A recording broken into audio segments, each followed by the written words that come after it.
The Book of Barbarians, otherwise known as the First Book of Barbarians. Chapter 1.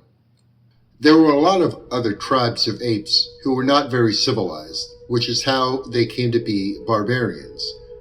That and the fact that they usually moved around quite a lot, which didn't leave much time for building temples and monuments, or writing stone inscriptions, or having lots of slaves, or making up comedy and philosophy and history, which is pretty sad. But they almost always had gods, which is important if you want to be a chosen tribe, and they all did, except for the Vikings, of course, who just wanted to have fun for some reason. Chapter 2. And in addition to the Vikings, there were barbarians who called themselves Goths, and barbarians who called themselves Ostrogoths, and barbarians who called themselves Visigoths, and barbarians who called themselves Vandals, which suggests that there were also barbarians who called themselves Ostrovandals and Visivandals, or should have been anyway.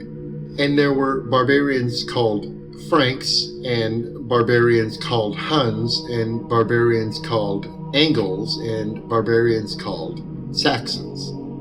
And there may have also been barbarians called Ostrofranks, and Visihuns, and Ostro-Saxon, and Visa-Angles, and vice versa, though there's no way to prove it, because none of them were very good at writing things down, since that leads to history and civilization, etc. Which just isn't necessary when all you want to do is smash things up. Chapter 3. Some barbarians specialized in sacking and pillaging, and others in raping and looting, each according to his taste. But it was the Vandals who first thought of smashing things up as a way to make a living, which is why they named this profession after themselves. Because even though they were barbarians, they weren't stupid. When the other barbarians saw how much fun it was, they started smashing things up too, which is how the barbarians managed to smash the Roman Empire to pieces. Chapter 4. After there wasn't a Roman Empire to smash up anymore, the barbarians had to find a new way to make a living, so they decided to smash up some other places like Britain and France and Germany. But it turned out that there weren't too many places like Rome, which could be smashed again and again, and again and again, and again. Unless Vikings were involved, that is, because there wasn't any place so tiny or remote or worthless that Vikings wouldn't find some way to get to it and smash it up again and again, and again and again, and again, just for the pure joyous fun of it all. But the others eventually got tired of running around all the time and finally decided to stay where they were for a while and try being nations, which is why we have Europe. It is the place where all the barbarians decided to live. Chapter 5. The Franks decided to live in France, which sounded like the right thing to do. The Angles and the Saxons decided to live in England, which sounded more right to the Angles than to the Saxons, but that's the way it goes sometimes, life being what it is.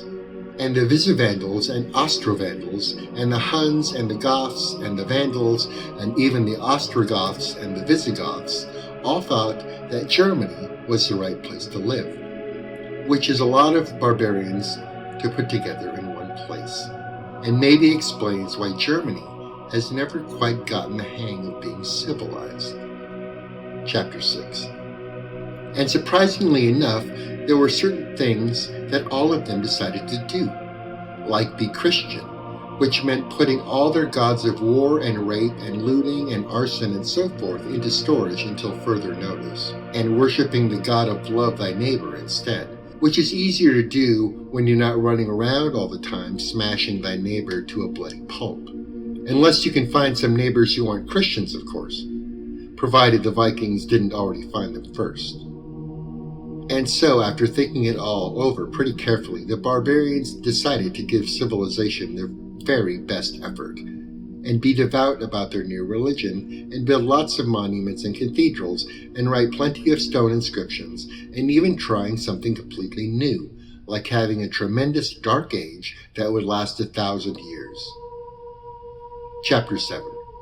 It takes a lot of work to have a good Dark Age, which is why the Barbarians were lucky to have so many Christians around, because no one knows how to start a Dark Age better than a bunch of pious Christians. And so all the Christians pitched in and helped the Barbarians do the right thing, which stopped almost everything stone cold dead in its